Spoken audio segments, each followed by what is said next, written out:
Hey, what's going on, everyone? Welcome back to Babel on Talmud. Today we are studying Daf Chaf Aleph of Masechta Shabbos. Just a little bit of an overview of the page before we begin. So the Daf starts with continuing on our discussions of what is usable for wicks and things like that. And then towards the bottom of Chaf Aleph Amud Aleph, we start transitioning over to Hannukah, which is really interesting. This is like the main source in the Gemara that discusses Hannukah. It's the famous Gemara of My Hannukah that they teach in all the high schools and stuff, at least all the high schools that I went to.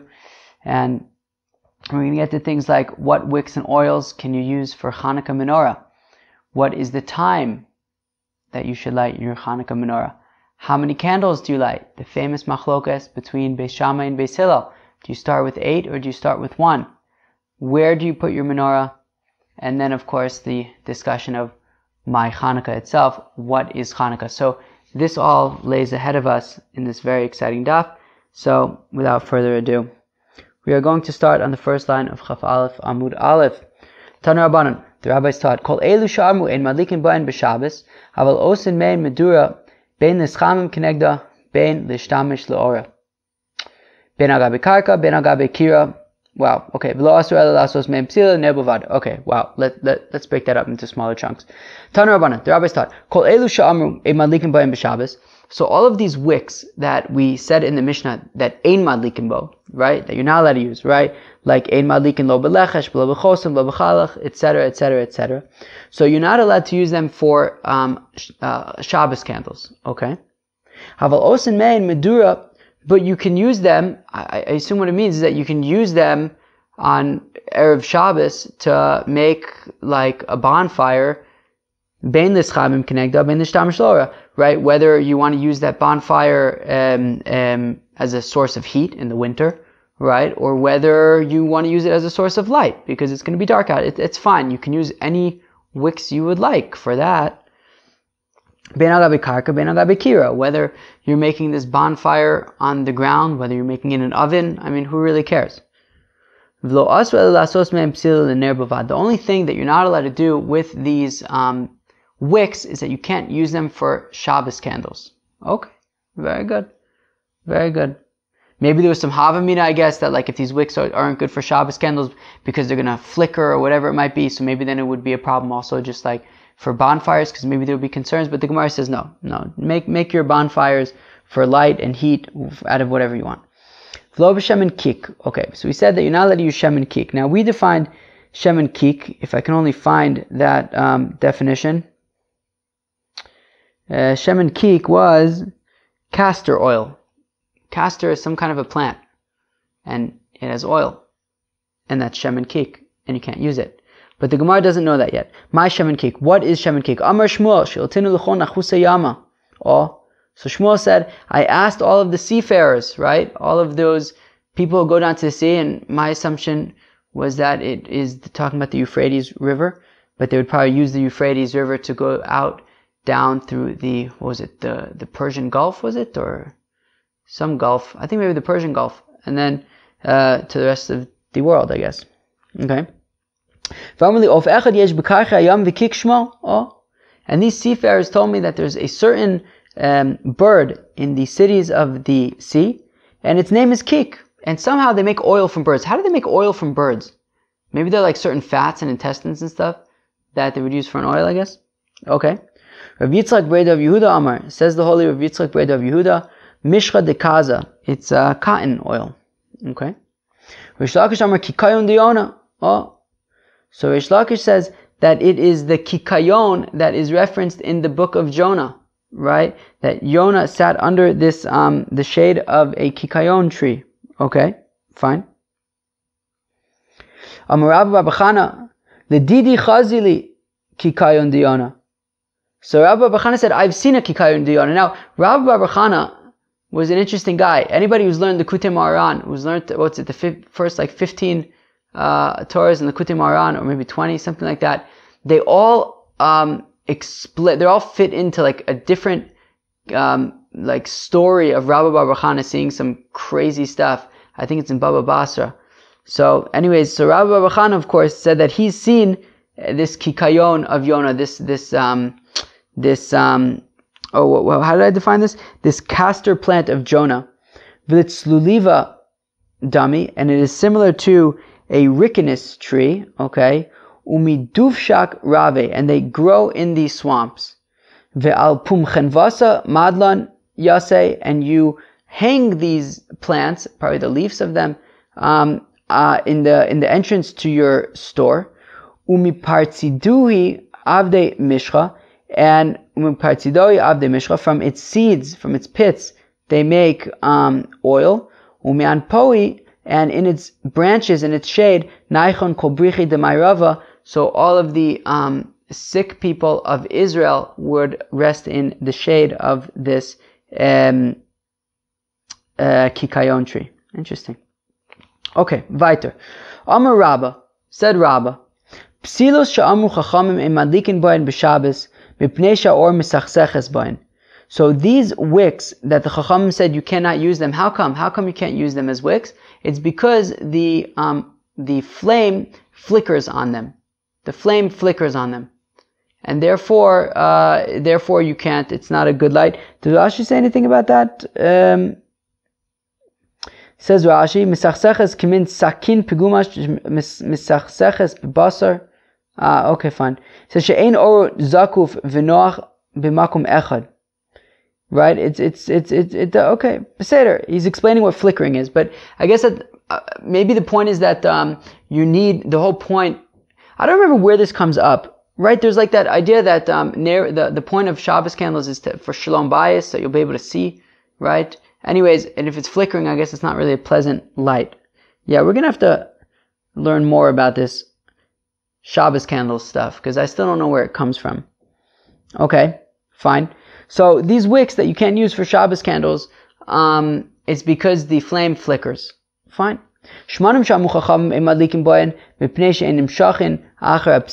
Oh, and these oils that the Mishnah says that you are not allowed to use, it's because it doesn't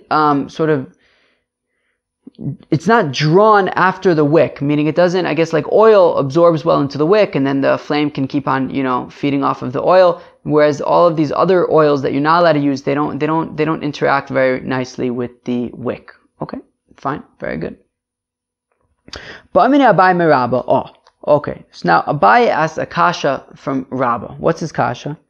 Shmanim she'amru chachamim im adlikin boin b'Shabbos ma'u shitin l'sochan shemen kolshu v'yadlik.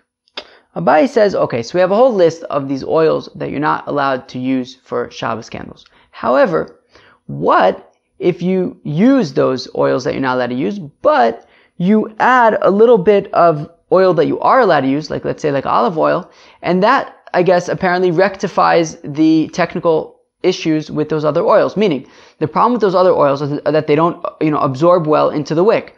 But apparently, if you would put some olive oil in these not good oils, that would solve the issue, and then all of a sudden these oils would start burning nicely.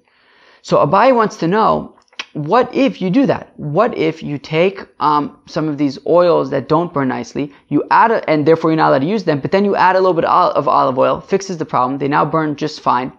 Can you do this? Can you use an oil that is based on these oils that are not allowed to, but you kind of solve their problem by adding a little bit of olive oil?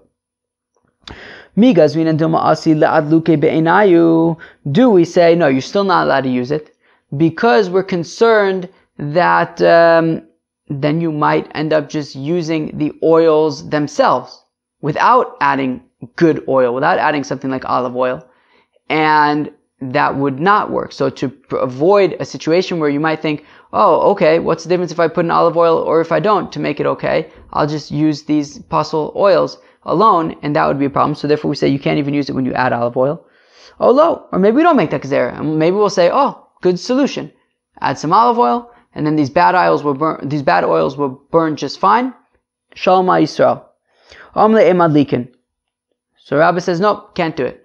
Even if you add olive oil, let's say, or kosher oil to any of these non-kosher oils, you still can't do it, says Rabba. My timer. How come? How come you can't do it, Rabba? So he says, because Lefisha, because we don't use them, meaning because they're puzzle, and because they're puzzle, we are concerned that if you add some olive oil to it, then you might end up using it on its own, and it's not kosher on its own. Therefore, we don't even use it with olive oil. Okay, well, with any kosher oil, fine. Esve, but Abaye is not done. He has the kasha to Rabbah. Now, Rabbah, of course, was one of Abaye's Rebbeim, right? Rabbah and Rav Yosef were both the teachers of Abaye. Now, Abaye brings a brisa against his teacher Rabbah. Korach davar shemadlikim bo, al gabi davar she'ein madlikim bo, ein madlikim bo. Okay, so the Tanakama of this brisa says that let's say you were to take a wick, a kosher wick, and you would wrap it around something that you're not allowed to wrap it around. Okay, so you take a kosher wick, you wrap it around something that you're not allowed to use as a wick. So Tanakama says that would not be acceptable. Okay. Reb Shimon ben Gamliel said, Shal beis Abba hayu korchin psila al gabi egos umadlikin. Reb Shimon ben Gamliel says that in my father's house, Reb Gamliel Azaken, you know what they would do? They would take a kosher wick, they would wrap it around a nut, and that's how they would light. And the Gemara says, Katani mias madlikin. And the Gemara says, you see, you're allowed to wrap, right? We see Reb Shimon Gamliel says that you're allowed to wrap a wick that is kosher around something, in this case, a nut that is not kosher, and you can light it. So just like you can wrap a kosher wick around something that's not kosher as a wick and light it, so you should also be able to add a little bit of kosher oil to non-kosher oil and light that as well. Now, Rabbah responds in the obvious fashion. Amrle, Rabbah says to Abaye, Adimosav li mid Reb Shimon ben Gamliel, sayinu mid Tanakama. Rabbah says the obvious retort to Abaye, which is, Abaye, have you gone nuts? In this brisa there was a Tanakama, which is ostensibly the opinion of the Chachamim, which is the accepted opinion. And the Tanakama said that if you wrap a kosher wick around something that would not be kosher as a wick, you can't use it. It would be not acceptable.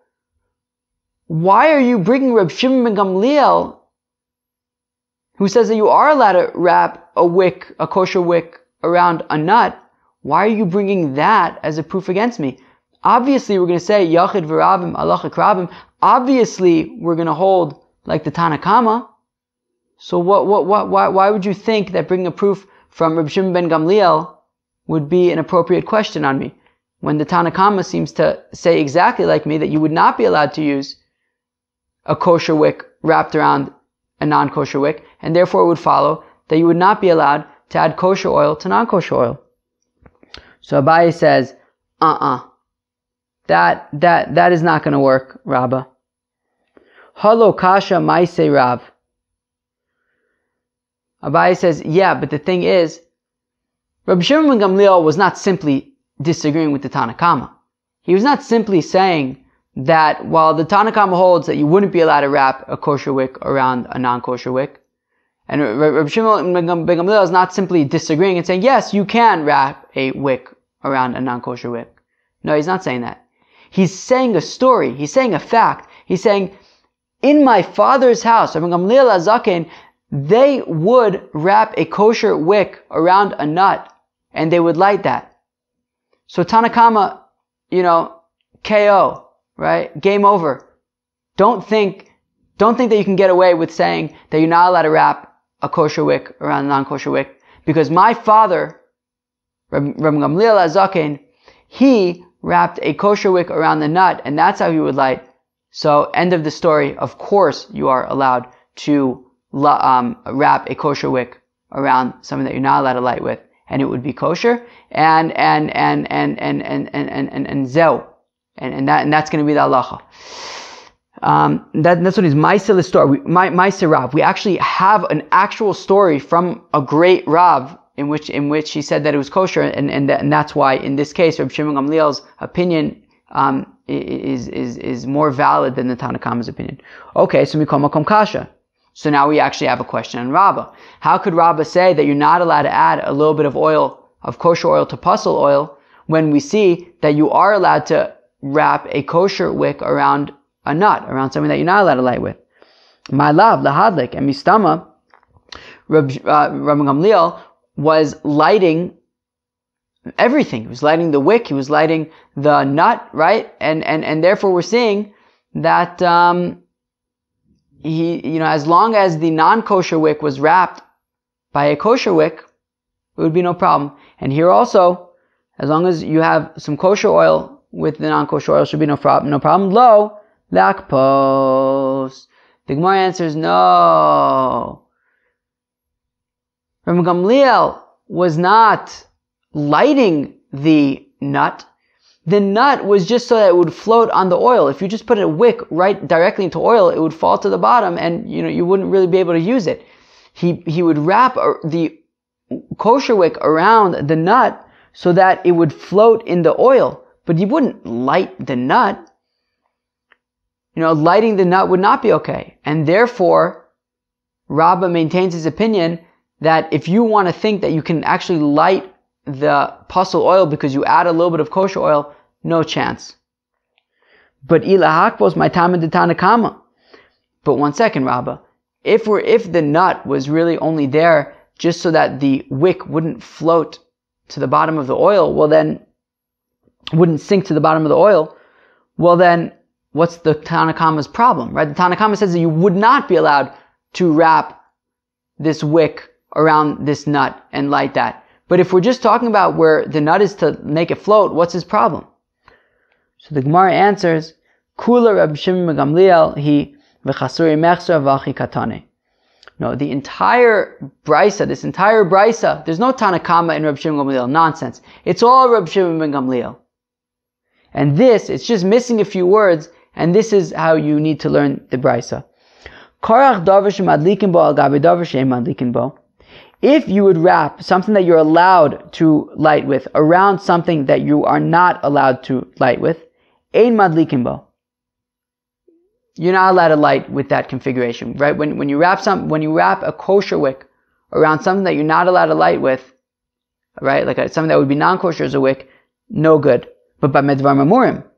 But in what context?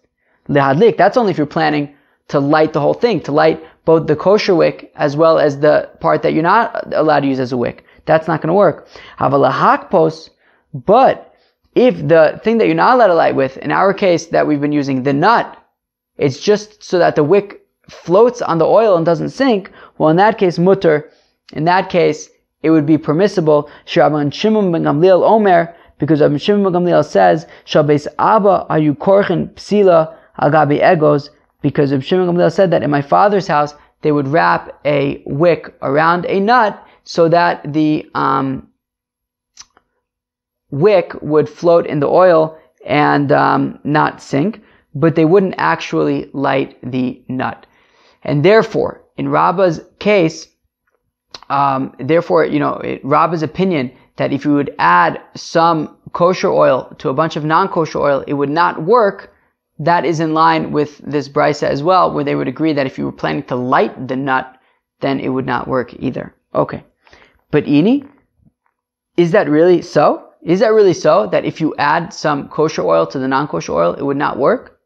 V'amar Rav Brona Amar Rav, but didn't Rav Brona say, in the name of Rav, Chelev muhutach, if you take some fat, right? If you take some of this chelev that we've discussed, right? This fat that you're not allowed to eat, and you melt it, and you dissolve it via heat. V'kirbe dagim shenimochu, or if you take intestines of fish that have dissolved, okay?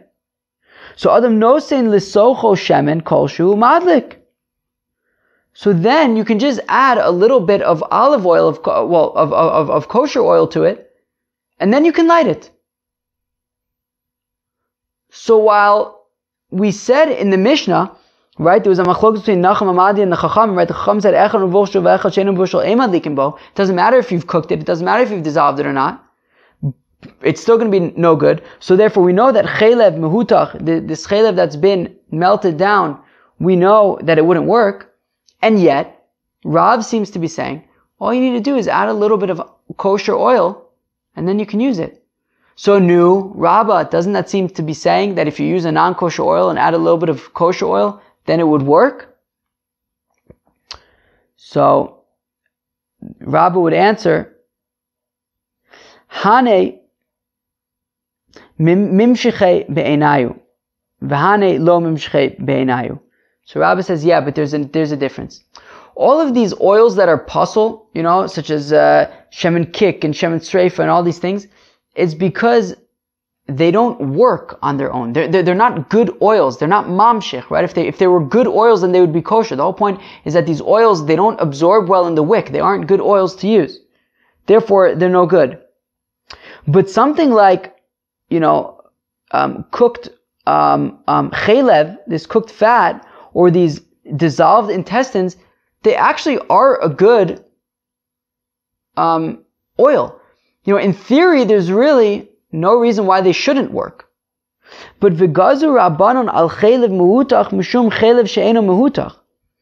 The only reason why the Chacham said that you're not allowed to use dissolved chalev, dissolved fat, is because you're not allowed to use undissolved fat. And the only reason why they said that you're not allowed to use fish intestines that have dissolved is because you're definitely not allowed to use fish intestines that haven't dissolved. So therefore, since you're not allowed to use them when they're in their sort of raw state, the Chacham said don't even use them when you've sort of made them into a liquid and would actually be a fine fuel. And therefore, in those cases, if you add a little bit of kosher oil, then you can use it. But Abaye, what you're asking me, if you could just take any of these non-kosher oils and add some kosher oil to it, would it be good? No, it wouldn't be good. Those are exceptions. But then Abaye asks, V'ligzor nami chalev mehutach v'kir beidagim shenimochu shenasan l'sochan shemen mishum chalev mehutach v'kir beidagim shenimochu shelo nasan l'sochan shemen.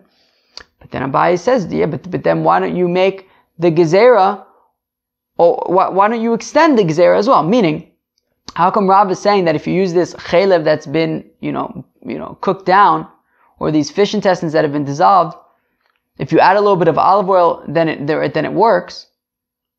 Well, why don't you just say the same gezerah, that since when it doesn't have olive oil, it's no good, so then adding olive oil shouldn't work either. So Rav says, come on. Hi gufa gezerah, v'ananekum gezerah l'gzerah, v'anam nigzor l'gzerah l'gzerah. No, v'ana nekum v'nigzor gezerah l'gzerah. Right, so Rabbah says, come on. That would be crazy. The reason why we don't use, dissolved fat in the first place is only a gezerah, because we don't want you to end up using the undissolved fat, the regular fats. But if already you're using fat that's dissolved, which theoretically would be a good oil, and then you're adding kosher oil to it, to say that you're not allowed to use that, lest you come to use, the dissolved oil fats without the olive oil, which in and of itself is only gezerah, so you don't end up using it when it's not dissolved, we're not going to make the, twice removed gezerah. And that's why you're allowed to use, says Rabbah, that's why you're allowed to use, let's say dissolved fat that you've added kosher oil to. But regular, fat, regular chalev that you haven't, that you add oil to, that would not work. Okay. Wow. Says the Gemara, Tani Rami Bar Chama taught, Psilos, skip the next word, Sha'amu Chachamim ein madlikin bohen b'Shabbos. So the wicks that the Chachamim said that you're not allowed to use for Shabbos candles, okay. Ein madlikin bohen b'Mikdash.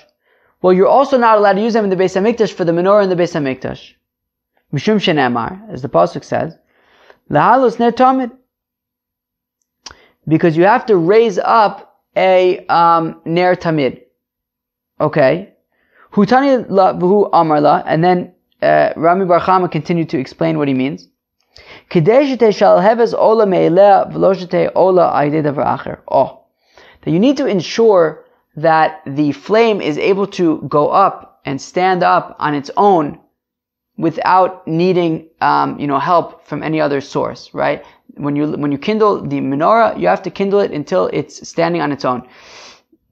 and therefore you would not be able to use any of these wicks that you're not allowed to use for Shabbos candles, because those candles don't hold the fire very nicely.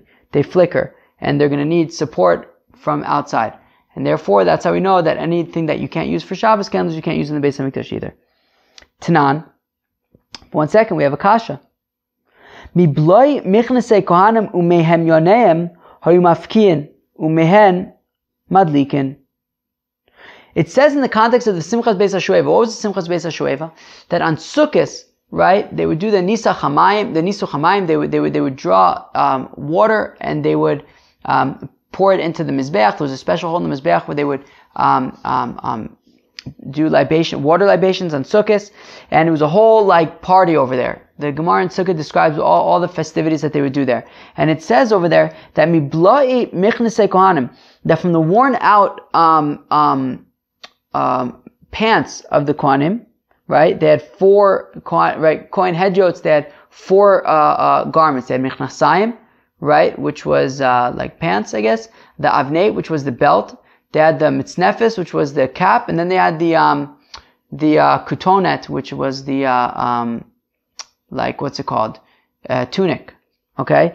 So anyway, so from the worn out Michnasayim and from their belts, they would cut them up and they would make wicks for them, for the Simchas Beis HaShoeva. Now, here's the thing. The belts that they made were actually made out of shatnez. They were made out of both linen and wool. I guess it was a chiddush that they were allowed to be made out of shatnez. There are certain things that are allowed to be made out of shatnez. Tzitzis, I believe, are technically allowed to be made out of shatnez, even though we don't do it. Right? Shatnez is, of course, wool and linen together.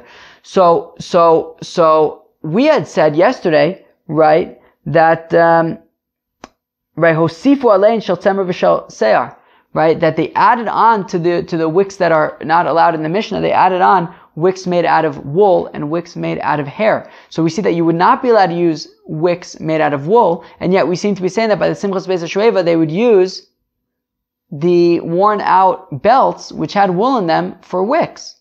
So why are you telling me that you're not allowed to use any of these wicks that aren't acceptable for Shabbos, right? Anything that wouldn't be acceptable for Shabbos is also not acceptable in the Beis HaMikdash, but apparently they would use wicks that had wool in them from the belts of these Kohanim. So the Gemara says, Simchas Beis HaShoeva shiny. Don't bring a proof from Simchas Beis HaShoeva, and Rashi explains, because it doesn't say in the context of Simchas Beis HaShoeva lehalos, that you'd have to raise it up, and also it's not midoraisa. Interesting. I guess that whatever was happening at the Simchas Beis HaShoeva was not midoraisa, at least this party and all that kind of stuff. I think that I believe that the first daf of Tainus talks about why Nisuch Hamayim.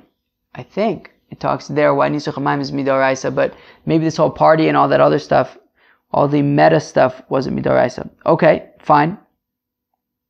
Tashma, come in here. The Tani Rabbi Bar Masna, the Rabbi Bar Masna taught, Bigdei Kahuna Shebalu, the clothing of the Kohanim that got worn out, Mafkiin Osan, they would tear them up, Umehen Ayu Osan Psilos HaMikdash, and that's where they would make wicks for the Beis HaMikdash, right? It's like a zero waste, right? They would make clothing for the Kohanim, and then when they got worn out, they would cut them up and make them for wicks. My lab, the Kilayim. Nu Mistama, what were they making into wicks? The belts that were made out of wool and linen. So we see that they were using wool in their wicks in the Beis HaMikdash. Lo, the boats. No, they were using the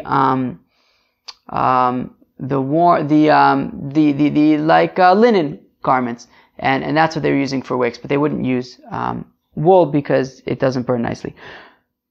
Amar Rav Huna, says Rav Huna, and now we start moving into Hannukah. Psilos u'shmanim sha'amu chachamim imadlikin bohen b'Shabbos imadlikin bohen b'Hannukah. Any of these wicks and oils that the Chacham said that you may not use for Shabbos candles, you also may not use them for Hannukah candles. Bein b'Shabbos, bein b'chol. And that applies both for the Hannukah candles that you're lighting on Shabbos, well, right before Shabbos, as well as the Hannukah candles that you are lighting during the week. Amar Rav, my time with Rav Huna. Rava comes to explain Rav Huna's opinion. Kasavar kavsa zakukla umutur lishtamish laora. So Rava explains that Rav Huna's opinion is that kavsa zakukla, which means that if your Hannukah light goes out, you have a responsibility to rekindle it. And because we're concerned that if you use any of these wicks that you can't, that are also on Shabbos because they're not good wicks, we're concerned that, that the wicks that are also for Shabbos candles, we're concerned that you might light the candles and then it'll go out because of the poor wicks. And then you're going to have a responsibility to now rekindle it, and for whatever reason you won't, and that wouldn't be good because you're supposed to rekindle it and you're not. And to avoid that situation, he says just don't use any wicks that are subpar. And the definition of that would be based on Shabbos, on the wicks you're allowed to use for Shabbos candles. So if you can't use it for Shabbos candles, you can't use it for Hannukah candles. And he also holds that you would be allowed to get benefit from the light of the Hannukah candles, right? You would be allowed to get benefit from the light. You would be allowed to use that as your lights, right? To have light in the house. And because you're allowed to use it you're allowed to, use the light of the Hannukah candles, therefore you would need to have good wicks on Shabbos as well, because if they're not good wicks, then you might tend to the fire in order to make it burn better. Rav Chizda Amar, Madlikin boin b'chol avalo b'Shabbos. Rav Chizda's opinion is that you would be allowed to use these, subpar wicks during the week, but you would not be allowed to use them on Shabbos. Because he holds, kavsa ein zakukla. Because Rav Chizda holds that if the candles go out, you don't have to, you don't have a responsibility to fix it, to rekindle it. And therefore, you can use these subpar wicks during the week, and if it goes out, so it goes out, beseder, it's not the end of the world. However, on Shabbos, right, he holds, right, umutur lishtamish laora, he says that you're allowed to use the light of the candles. And therefore, if you use a subpar wick on Shabbos, we're concerned that you might end up, tending to the fire in order to make it a better light, and that would be a problem. So therefore, you're not allowed to use those subpar wicks on Shabbos. Amar Rav Zera, Amar Rav Masna, says Rav Zera in the name of Rav Masna, V'amrila, Amar Rav Zera, Amar Rav. Some say Rav Zera Taka said the name of Rav. Psilos ushmanim she'amru chachamim ein madlikin boin b'Shabbos, madlikin boin b'Chanukah, bein b'chol, bein b'Shabbos. So if Chizda, so Rav Zera says that these wicks that they said that you're not allowed to use for, these wicks and these oils that they said that you're not allowed to use for Shabbos candles, you are allowed to use for Hannukah candles, both during the week and on Shabbos. Rabbi Yirmiyah, my time with the Rav. Rabbi Yirmiyah says, what's Rav's opinion, right? Because Rav Zera was quoting Rav. Kasavar kavsa ein zakukla v'asu l'shtamish laora. Because Rav holds that if the Hannukah candles go out, you don't have to rekindle them, and it's also forbidden to get benefit from their light. So therefore, during the week, you can use these subpar, wicks and oils, and if it goes out, so it's not that big of a deal. And also on Shabbos, since you're not allowed to get benefit from the light anyways, we're not concerned that you're going to tend to the light. Okay, fine, very good.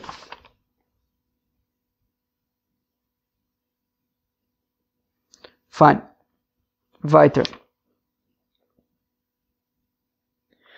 Amru Rabbanon Kameda Abaye, Mishmed Rabbi Yirmiyah V'lo Kibla. So the rabbis then said this halacha in front of Abaye in the name of Rabbi Yirmiyah, right? They said that, if you can use these wicks and oils, whether it's during the week, whether it's on Shabbos, and, because kavsa ein zakukla and also l'shtamish laora. V'lo kibla. And he did not accept it from them. Right? He's like, who's this Rabbi Yirmiyah? I don't know. He wasn't into it. Ki also Ravin amru Rabban kamid abai mishmed Rabbi Yochanan v'kibla. Then when Ravin came to Bavel from Eretz Yisrael, so then he said the same halacha right, that you're allowed to use these wicks and oils that would be also on Shabbos, you're allowed to use them for Hannukah candles because kavsa ein zakuk la and also the shamish laora. And this time though, Ravin said it, so it was Ravin and he said it in the name of Rabbi Yochanan. And now Abai accepted it because, wow, it was from Rabbi Yochanan.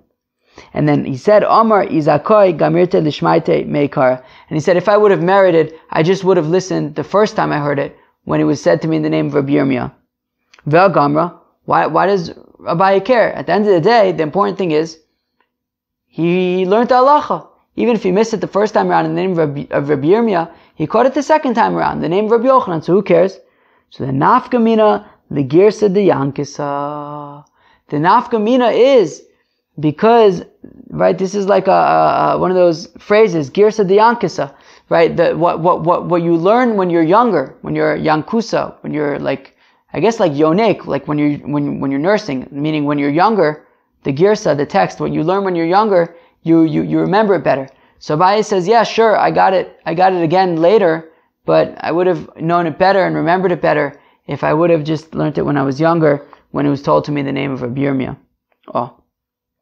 And the Gemara asks, V'chavsa ein zakuk la? 1 second. We're saying that kavsa ein zakuk la, right? We just quoted the name of Rav, that if it goes out, you don't have to rekindle it, and therefore you can use these subpar, oils and wicks. But 1 second, for a minute, we have a kasha, we have a contradiction. That the mitzvah for Hannukah candles is from shkias hachama, from sunset, from when the sun goes down, until there's no longer anybody walking in the markets. My love, di kavsa adam adlikla. And mistama, what this means, why is it telling us, right, why does it just tell us, light Hannukah candles at sunset? It doesn't say, it says light Hannukah candles at sunset until there's no longer anybody in the shuk.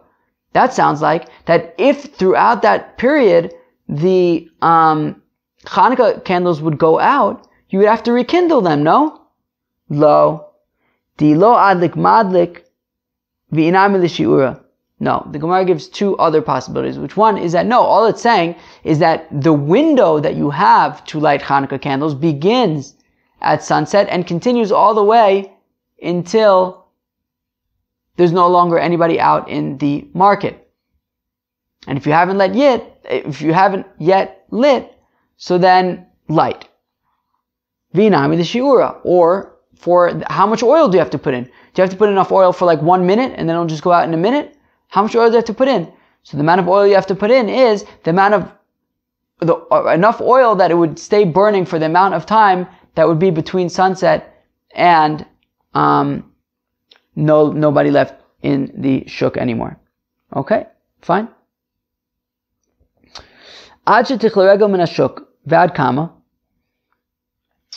exactly does it mean until nobody else is left in the shuk? So until nobody's left in the shuk.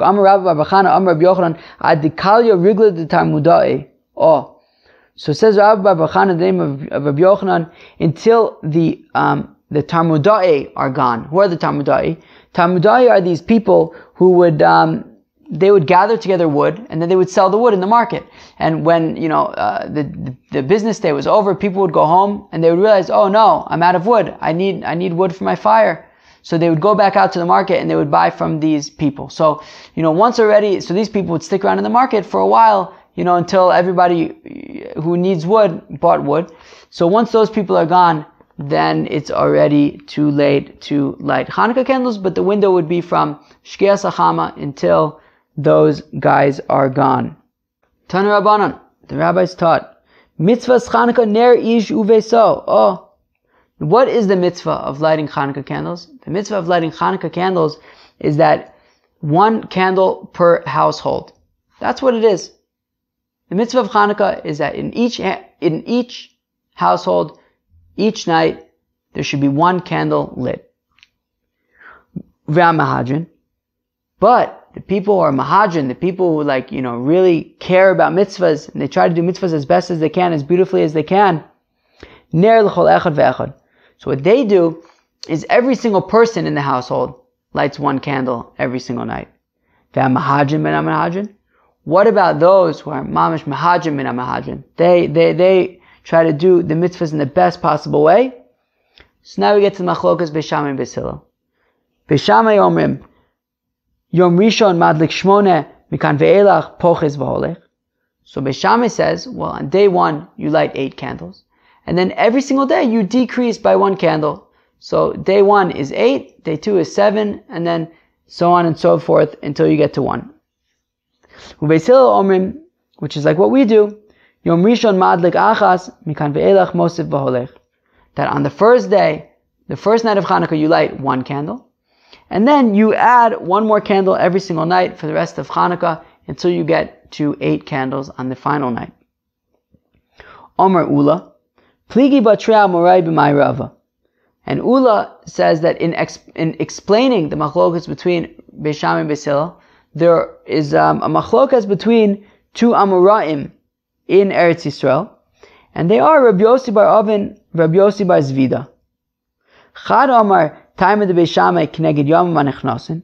So one of them says that the reason for Beis Shammai to say that you start with 8 and go down to 1 is because they say that you light the candles based on the days that are yet to come. And therefore, since on night number 1 there are still 8 days ahead of us, so we light 8 candles. On the next night there are only 7 days ahead of us, so we light 7 candles. The time of the Beis Hillel Keneged Yom Mayotzin.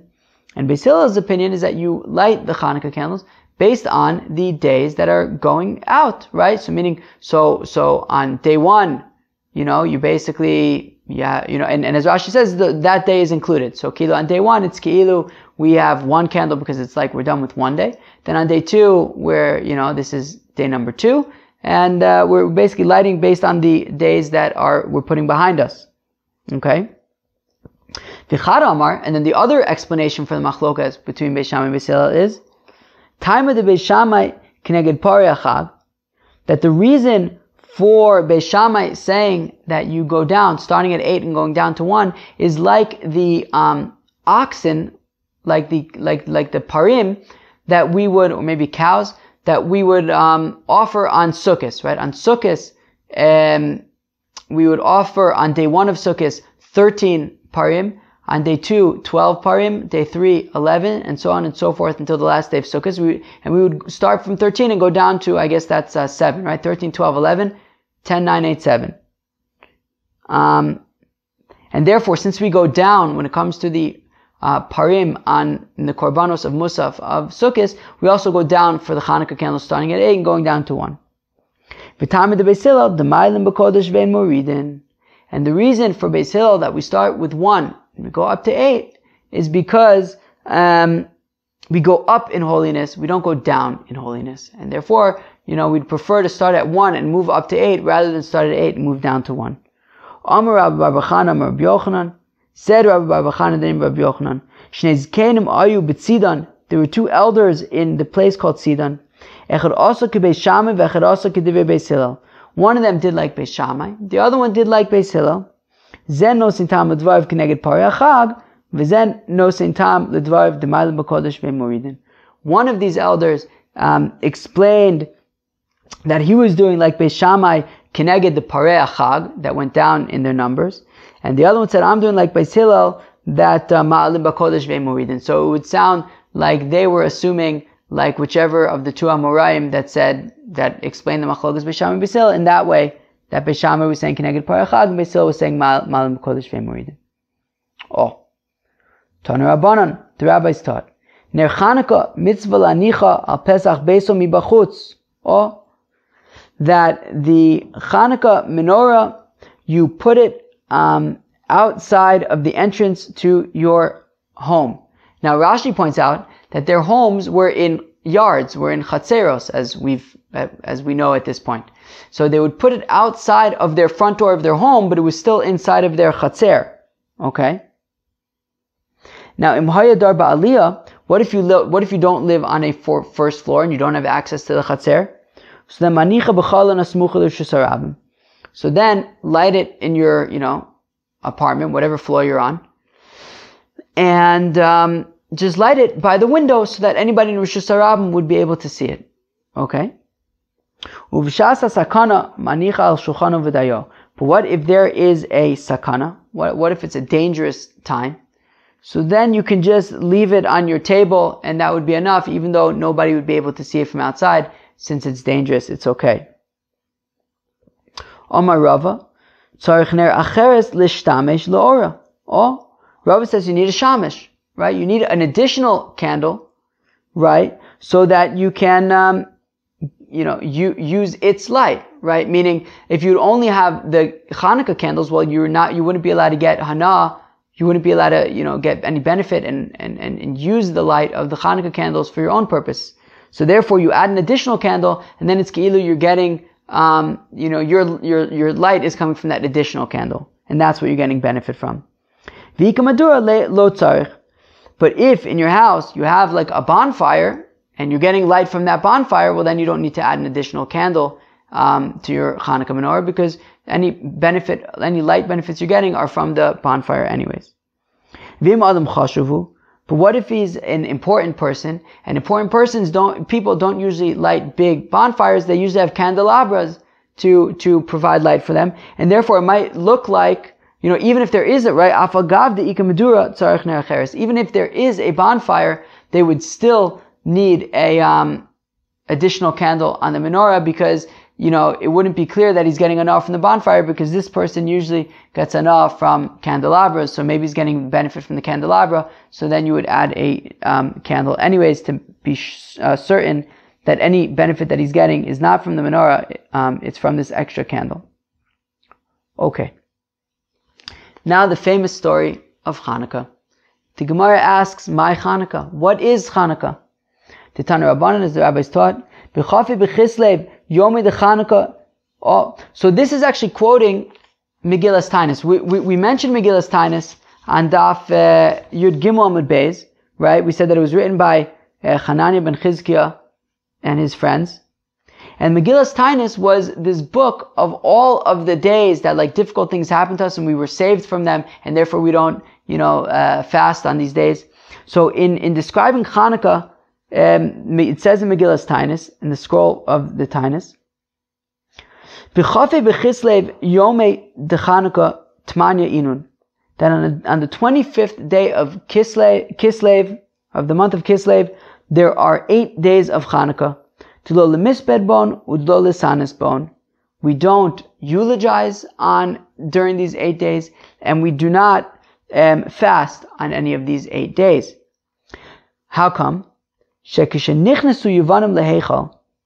when the Greeks entered into the Beis HaMikdash, into the holy part of into the Heichal, Timu kol hashmanim, they made impure all of the oil in the Heichal, in the Beis HaMikdash. Kol hashmanim shebeichal, uchshegavar malchus beis Chashmonai v'nitzchum, and when the kingdom of the house of the Chashmonaim was victorious, badku v'lo matzu ela pach echad shel shemen she'emunach b'chosam shel kohen gadol.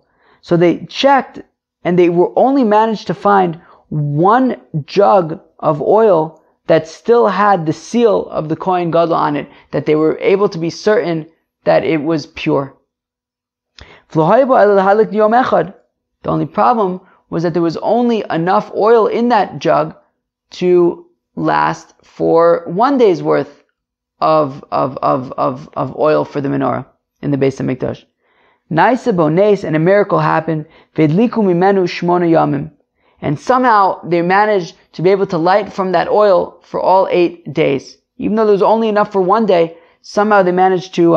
So the interesting thing is, it doesn't say here that they lit it and it remained lit for 8 days. It doesn't say that. It says that they were able to light from this oil for all 8 days. Maybe it was like, it just miraculously never ran out, or maybe they just took a little drop each day and somehow that lasted the whole day. But whatever it is, they managed to be able to ration from this bottle to last 8 days, even though there was only enough for 1 day. And then the next year, they established these days to be Yom Tiv with Hallel, right? Praise and thanks. Okay, that is what Hannukah is. Tanan, Hasam, we learn in Bava Kama, gets hayotze mitachas ha-patish. If you have a blacksmith, and the blacksmith is knocking away with his hammer, and a spark flies out from beneath his hammer, v'yotze v'hizik, and it left his shop, and it caused damage. Well, chayav. Okay. So, if you have a blacksmith, he's banging away with his hammer, a spark flies out, causes damage, well then, right outside of his store, so then he's chayav. Gamol shaton pishton, but what if you have a camel that is loaded with flax, with flammable flax, who over b'shus harabim, and the camel is passing through the public domain, v'nichnesa pishtanu l'soch achanus v'dalka b'nei rosh hachanvani, and then the flax from the camel entered into the store, into a store, and it got lit by the candle of the store owner. V'idlik es abira, and it lit the whole building on fire. Balagamol chayav. Well, in that case, the owner of the camel would be chayav because, his flax entered into somebody's private domain and ended up catching fire and lighting the whole building on fire. So the owner of the camel is obligated to pay for that. However, if the candle of the store owner was not in his shop, it was outside of his shop, in the public domain in Rishus Harabim, well then the store owner is going to be chayiv to pay for the burnt building. Rabbi Yehuda Omer b'ner Hannukah pater. However, Rabbi Yehuda says, but if the fire was outside of the shop, because it was Hannukah menorah, well then he's going to be patur, because as Rashi says, shebershus pirsum mitzvah hinichasham, that because the store owner put that menorah outside of his store with the permission, sort of under the permission of pirsum nisa, of publicizing the miracle. And since he was publicizing the miracle by putting his menorah outside Rishus Harabim, if then the flax that's on the camel caught fire, the store owner would be patur because he was allowed to put his menorah there. Amar Ravina Mishum Derabba. Now Ravina says the name Rava. Zosomer, so this says Ner Hannukah mitzvah lanicha b'soch asara. So this must mean that it's a mitzvah to put the Hannukah candle within 10 tefachim of the ground. Because if it enters your mind that that you can put the Hannukah menorah higher than 10 tefachim off the ground, well then well then the owner of the camel, who's now on the hook to pay for this building that burnt down, he would just say to the store owner, like, okay, I understand that you wanted to put your Hannukah menorah outside for Pirsumei Nisa, that's great, but you should have at least put it higher than a camel and its rider, meaning put it in a responsible place where it's not going to light things on fire. So from the fact that the owner of the camel cannot make that argument, it must be that, well, where else was the store owner going to put his menorah? It has to be within 10 tefachim of the ground. So the Gemara says, not necessarily. Maybe you could put the Hannukah menorah higher than 10 tefachim, which is very good, because I imagine that many of us put our Hannukah menorah in windows that are above 10 tefachim from the ground. V'dilma imitar chalei tuva asi le'imnu'ei mimitzvah. No, maybe you really are allowed to put the Hannukah menorah above 10 tefachim. However, the reason why the store owner was allowed to put his menorah on the floor in Rishus Harabim, even though it was a hazard, was because we're concerned that if we, make it too difficult for him to light Hannukah candles, that he's got to put it outside, but not just outside, he's got to put it high enough so that it doesn't cause any damage, and he's gonna then just not do Hannukah menorah at all, and we don't want that. Therefore we say no, put it outside, and if anything happens, you're off the hook because you were allowed to put it there as Hannukah menorah. Which is interesting.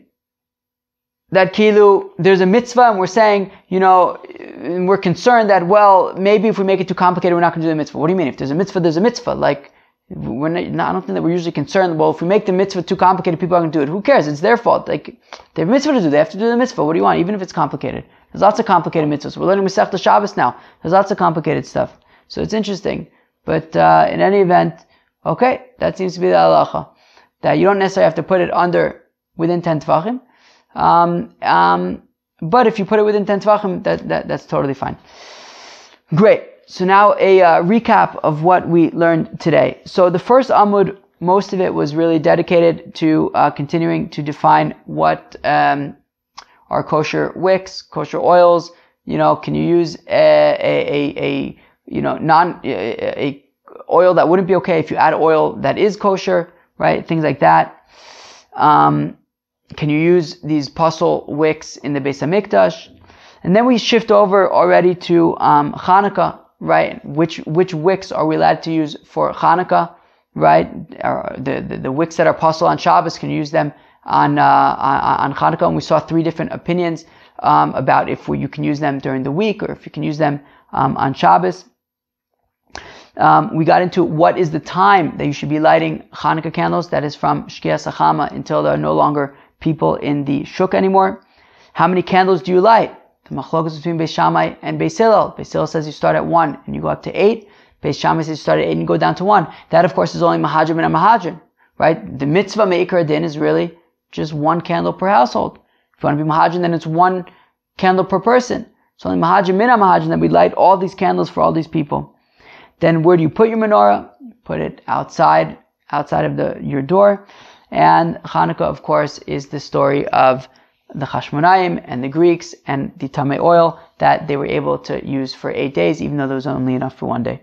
So very, very interesting daf. Hope everybody enjoyed. Have an awesome day. Peace.